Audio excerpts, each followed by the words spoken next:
Sir నమస్తే అండి. నమస్కారం అండి. సార్ రీసెంట్‌గా జగన్మోహన్ రెడ్డి గారు ప్రెస్ మీట్‌లో మాట్లాడుతూ మంచి చేసిన మమ్మల్ని ప్రతిపక్షంలో నుంచోబెట్టారు ప్రజలు. ఏ మంచి చేయని మరి చంద్రబాబు విషయానికొస్తే అసలు ఏం జరుగుతుందన్నట్టే ఆయనైతే మాట్లాడడం అయితే జరిగింది. అసలు నిజంగానే చంద్రబాబు గారు ఏ మంచి చేయట్లేదా? జగన్మోహన్ రెడ్డి గారు ఆ మంచి చేశారా? ఇంకా అమాయకుల్లాగా జగన్ మాట్లాడుతున్నాడు. ఎందుకంటే మంచి చేయడం అంటే సంక్షేమ పథకాలు ఇవ్వడం, ప్రజలకు మంచి చేయడం అంటే సంక్షేమ పథకాలు ఇచ్చేస్తే మంచి చేసినట్లేనా?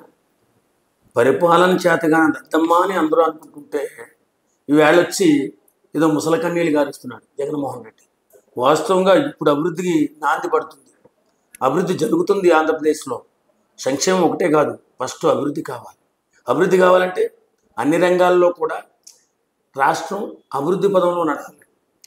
ఐటీ కంపెనీలు కానీ, ఫ్యాక్టరీలు కానీ కోకొల్లలుగా వచ్చి రాష్ట్రం అభివృద్ధి చెందాలి. కానీ ఏదో సంక్షేమ పథకాలు ఇచ్చి ఓట్లు కొనేసుకుంటున్నాను అని అనుకున్నాను.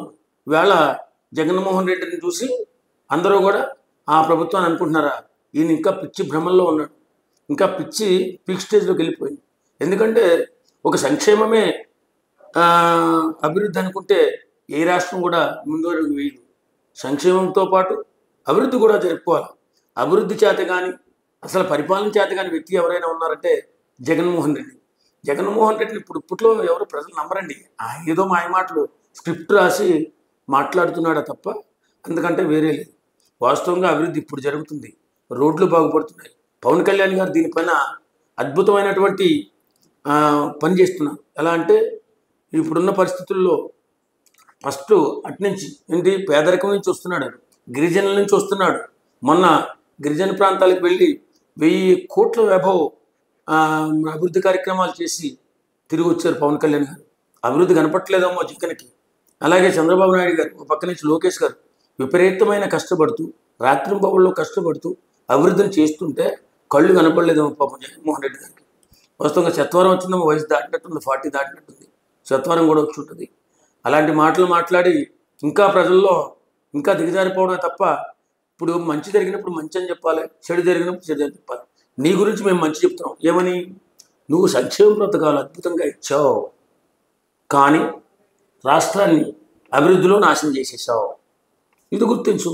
నాకు పరిపాలన చేత కాలేనప్పుడు కాబట్టి నేను ఓడిపోయానని చెప్పి అనుకోవాలి తప్ప ప్రజలను ఎవరో మోసం చేయలేరండి. ప్రజలేమో అంత అమాయకులు ఏం కాదు.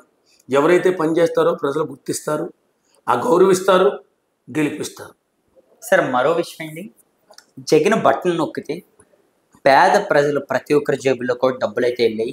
కానీ ఇప్పుడు చంద్రబాబు ఆ బట్టను నొక్కట్లేదు. ఒకవేళ నొక్కిన బట్టన్ నుంచి వచ్చిన డబ్బు ప్రతిది కూడా చంద్రబాబు జేబులోకి వెళ్తుందని కూడా జగన్మోహన్ రెడ్డి గారు మాట్లాడుతున్నారు. అది నిజమేనా? అసలు బట్టనే నొక్కకపోతే జేబులోకి డబ్బులు వెళ్తుంది. ఇప్పుడు అభివృద్ధిలో ఉన్నారు ముందుగా వాళ్ళు. ఆ బట్టన్ నొక్కట్లో డైరెక్ట్గా ఇప్పుడు మన పెన్షన్లు ఉన్నాయి, డైరెక్ట్గా వెళ్ళి ఇస్తున్నారు బటన్ నొక్కల. అలాగే గ్యాస్ ఉంది, డైరెక్ట్గా వెళ్ళి ఇస్తున్నారు బటన్ నొక్కల. నీవు బటన్ నొక్కేదే బటన్ నొక్కడం పెద్ద గొప్ప అనుకుంటున్నావా? ప్లాలిస్లో పడుకుని జగన్మోహన్ రెడ్డి గారు, ఇది ఎంతవరకు కరెక్ట్? ఇప్పటికైనా మారండి. అభివృద్ధితో పాటు సంక్షేమాన్ని ఇస్తేనే అది అభివృద్ధి అవుతుంది. వాస్తవంగా మీకు ఇంకా బ్రెయిన్ ఇంకా చిన్నపిల్లడు బ్రెయిన్ అయిపోయింది వాస్తవం చెప్పాలంటే. అది అభివృద్ధి ఎలా అవుతుందండి? బటన్ నొక్కి సంక్షేమం ఇచ్చావు కాదని అట్లా. సంక్షేమమే ఒకటి కాదు నాయనో అని గుర్తుకున్నా సరే, నువ్వేమో బటన్ అందరికి మంచి చేసిన మంచి చేయడం అంటే బటన్ నొక్కి డబ్బులు వేయడమా? అది సంక్షేమం ఉంటారు. అభివృద్ధి అన్ను రాష్ట్రాన్ని అభివృద్ధి చేసుకోవాలంటే అన్ని వనరులు కూడా అద్భుతంగా పెంచుకోవాలి, ఫ్యాక్టరీలు తెచ్చుకోవాలి, ఐటీ కంపెనీలు తెచ్చుకోవాలి. పిల్లలకి ఇప్పుడు మనకి పిల్లలు, ఒక వ్యక్తికి వివాహం అయిన తర్వాత పిల్లలు పుట్టిన తర్వాత బాధ్యత ఏంటంటే ఆ పిల్లలు పెద్ద ఎదిగిన తర్వాత వాళ్ళ భవిష్యత్తు చూసుకునే బాధ్యత తండ్రికి ఉంటుంది. అలాగే రాష్ట్రంలో ఉన్న యువత బాధ్యత ఎవరికి ఉంటుంది తెలుసా? ప్రభుత్వంలో ఉన్నటువంటి ముఖ్యమంత్రికి ఉంటుంది. ఎందుకంటే ఈ యువత భవిష్యత్తు ఆయనే చూపించాలి. అలాంటి నీవు యువతను గాలికి వదిలేసి సంక్షేమం పేరుతో రాష్ట్రాన్ని సర్వనాశనం చేసిన వ్యక్తి ఎవరైనా ఉన్నారంటే మీరు ఒక్కరే, జగన్మోహన్ రెడ్డి గారు ఒక్కరే ఉన్నారు. ఈవేళ చంద్రబాబు నాయుడు గారు అకుంఠిత దీక్షతో, పవన్ కళ్యాణ్ గారు సపోర్ట్తో అద్భుతంగా ప్రగతిని సాధిస్తున్నారు. రాబో 4 సంవత్సరాల్లో అద్భుతమైన ప్రగతి సాధించి ఆంధ్రప్రదేశ్లో కనీసం నీకు ఒక్క సీటు కూడా రాదని చెప్పి గుర్తుపెట్టుకోవాలి. ఆంధ్రప్రదేశ్ ప్రజలు అంత అమాయకులు కాదు. నిన్ను ఎప్పటికీ నమ్మరని చెప్పేసి ఈ ఎప్పటికీ నిన్ను ఎలా నమ్ముతారండి? జగన్మోహన్ రెడ్డి గారు నమ్ముతారా? ఎలా నమ్ముతారు? చేత కాదు, పరిపాలన చేత కాదు. అదో టైప్ మనిషి అది. వాస్తవంగా మా ఎమ్మెల్యేలు కానీ మంత్రులు కానీ అపాయింట్మెంట్ ఇవ్వడం, ఇంట్లో పడుకుంటాడు ఏందో ఆడదాని లెక్క. అది కరెక్టా? ఏదో సమయం వచ్చినప్పుడు బయటకు వచ్చి బటన్ నొక్కితే అదమ్మో అభివృద్ధి. ఇప్పుడు నేను ఒక ఎమ్మెల్యేని అనుకోండి, నేనేం చేయాలి? నేను వెళ్ళి మా ముఖ్యమంత్రి కలిసి నిధులు తెచ్చుకోవాలా? అక్కడ నా నియోజకవర్గంలో ఉన్నటువంటి ఎక్కడెక్కడ వర్కులు లేవు, ఎక్కడెక్కడ వెనకబడిన వర్గాలు ఉన్నారు, వాళ్ళ సంక్షేమం ఏంటి, వాళ్ళ కథ ఏంటి, ఇవన్నీ చూసుకోవాలి ఒక ఎమ్మెల్యేగా. మరి నువ్వు ఎమ్మెల్యేకి అపాయింట్మెంట్ ఇవ్వకుండా, నిధులు ఇవ్వకుండా, అసలు కనీసం నీకు దండం పెట్టుకునే అవకాశం కూడా ఇవ్వకుండా చేసేవా? అలాంటిది నిన్ను ఎందుకు కల్పిస్తారు సార్? నిన్ను ఎందుకు నమ్ముతారు జగన్మోహన్ రెడ్డి గారు? ఇంకా కళ్ళ కనకండి. చంద్రబాబు నాయుడు ప్రభుత్వం, కూటమి ప్రభుత్వం అద్భుతంగా ఉంది. ప్రజలంతా కూడా చాలా ఆనందంగా ఉన్నారు. అన్ని విషయాల్లో కూడా అభివృద్ధి సాధించుకుంటూ వస్తున్నారు. ఖచ్చితంగా వైఎస్ఆర్సీపీ పార్టీ మళ్ళీ ఫ్యూచర్లో కనబడుతుంది. కానీ మళ్ళీ గత 3 ఏళ్ళు ఏదైతే ఈ 3 ఏళ్ళు ఓపిక పట్టండి, మళ్ళీ మీ జగన్ అన్న మళ్ళీ అధికారంలోకి వస్తాడు. అప్పుడు కార్యకర్తలకు నేను తోడుగా ఉంటానన్న జగన్మోహన్ రెడ్డి గారి మాటలు ఏ విధంగా తీసుకొచ్చి మరి ప్రజలు ఆయన కలగట్టినాడు. 3 ఏళ్ళు 4 ఏళ్ళు ఉంది బాబు. ఆ 3 ఏళ్ళు మూడెత్తులు ఉంటుంది, 4 ఉంటుంది. ఎందుకు 1 సంవత్సరం కూడా అవలే ఇంకా. అలాంటిది ఇప్పుడు కార్యకర్తలకు అండగా ఉంటారని ఎందుకు అంటున్నారంటే, ఇప్పుడు అప్పుడు కార్యకర్తలు ఎవరిని కలవలేదు, ఎమ్మెల్యేలు కలవలేదు, మంత్రులు కలవలేదు. అది ఇప్పుడు గుర్తొచ్చినట్టుంది. కలవకపోతే డేంజర్, మనల్ని 11కు పడగొట్టారు, రేపు పొద్దున్న అసలు ఉంచుతారా అని భయం వేసుకున్నట్టుంది. ఈసారి కార్యకర్తలను కలుస్తా, ఎమ్మెల్యేలు కలుస్తా, వాళ్ళని కలుస్తా, వీళ్ళని కలుస్తా అని చెప్పి కళ్ళగళ్ళు మాటలు చెప్తున్నాడు. అవకాశం వచ్చినప్పుడేమో ప్రజల్లో లేకుండా ఏదో పరదాలు కట్టుకుని తిరిగాడు. ఎందుకు తిరిగాడు? తెలుసు, చెట్లన్నీ పచ్చనే ఆంధ్రప్రదేశ్ని నరికిపారే, చెట్లన్నీ నరికించేశారు. మరి ఇదే మా పర్యటన. ముఖ్యమంత్రి అయింది, చెట్టు కొట్టకూడదని తెలియదా? చెట్టు ప్రగతికి మెట్టు అంటారు. అలాంటిది పచ్చని చెట్లు సర్వనాశనం చేయించాడు బయటకు వచ్చిన తర్వాత. ఎప్పుడైనా మీటింగ్ అని బయటకు వస్తే చాలా చెట్లన్నీ కొట్టేసేవారు. మరి ఇదేంటో, ఇదేం పరిపాలన? పరిపాలన చేత కాని వాడు ఎవడైనా ఉన్నట్టే అతను జగన్మోహన్ రెడ్డి గారే. ఆయన పరిపాలన చేత కాదు, ఎవడి మాట వినడు. ఆయన చేసిందే మంచి, ఆయన అనుకున్నదే మంచి, ఆయన నడిచే దారే మంచి, అన్నీ మంచిని ఆయన అనుకుంటాడు. కానీ అన్నీ కూడా ఆయన చెడ్డ పనులు చేస్తుంటాడు.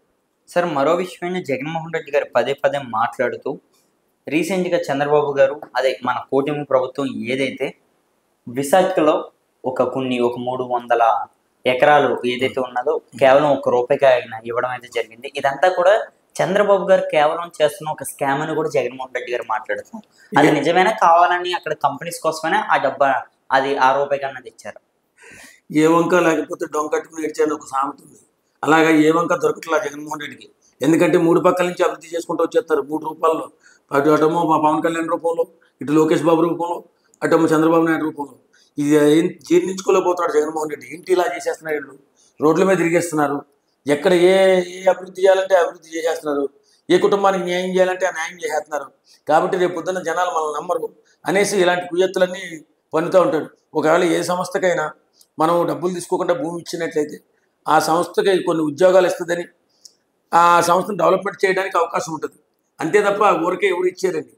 ఇప్పుడు మనకి ప్రభుత్వానికి లాభం లేకుండా, ప్రజలకు లాభం జరగకుండా ఎవ్వరూ కూడా ఏ కంపెనీకి భూమి ఊరకనే ఇచ్చేస్తే ఊరుకుంటారు. ప్రజలైన అమాయకుల అన్ని విధాలుగా చూస్తూనే ఉంటారు.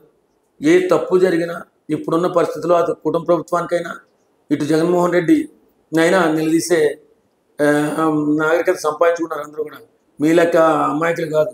ఇంకా జగన్మోహన్ రెడ్డి అమాయకులు, ఎందుకంటే పరిపాలన చేత కాదు కాబట్టి. సార్, మరో విషయం ఏంటి, ఇప్పుడు మీరు ఏదైతే ఈ టాపిక్ విషయానికి ఊరు పేరు తెలియని కంపెనీకి ఇచ్చేశారు, ఇది తప్పకుండా ఆయన పదే మాట్లాడుతున్నారండి. ఇది తప్పకుండా చంద్రబాబు గారు కుట్రే అని. అది నిజమైన ప్రజలు ఏ విధంగా నమ్మచ్చు? ఏమీ లేదండి, ఎంత అబద్ధం. అలా ఎందుకు ఇస్తారు? జనాలు తప్పుడు తెలుగు తక్కువ అంటే అలా ఎందుకు ఇస్తారు? ఈ కావాలని ఇలాంటి డ్రామాలు ఆడితే రేపు పొద్దున ఇద్దరి మీద చంపద వచ్చేస్తుంది అని. ఈయన దోసుకున్న లక్షల కోట్లు ఎక్కడున్నాయని చెప్పవా? మా ఫస్ట్ లక్షల కోట్లు దోసేసాడు అంటారు.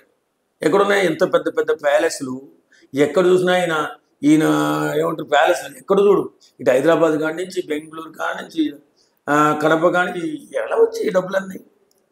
కష్టపడి సంపాదించాడా, లేకపోతే దుక్కుతున్నాడా, నారు నాటాడా? ఇవన్నీ అమాయక మాటలు, దోపిడి దొంగలు మాట్లాడే మాటలు. జగన్మోహన్ రెడ్డి మొన్న సగం ఎంత 3,000 కోట్ల,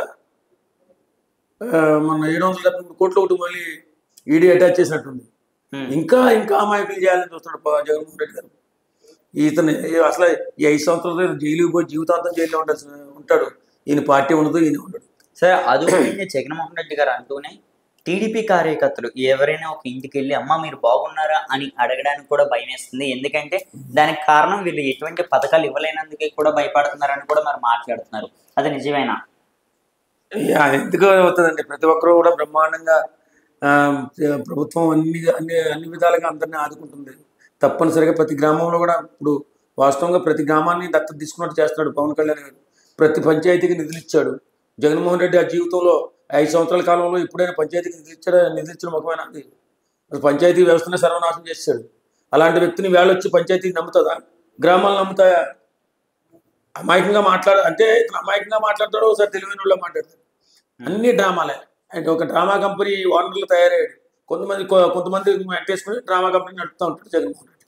సార్ ఒక్క మాటలో జగన్మోహన్ రెడ్డి గారు ఏవైతే ఈ మాటలు మాట్లాడుతున్నారో వీటి మీద మీ స్పందన ఏంటండి? ఆయన మాటలు నమ్మాల్సిన అవసరం లేదండి. ఆయన ఎందుకు పనికిరాని రాజకీయ నాయకుడు, ఆయనకి పరిపాలన తెలియదు. ఓకే.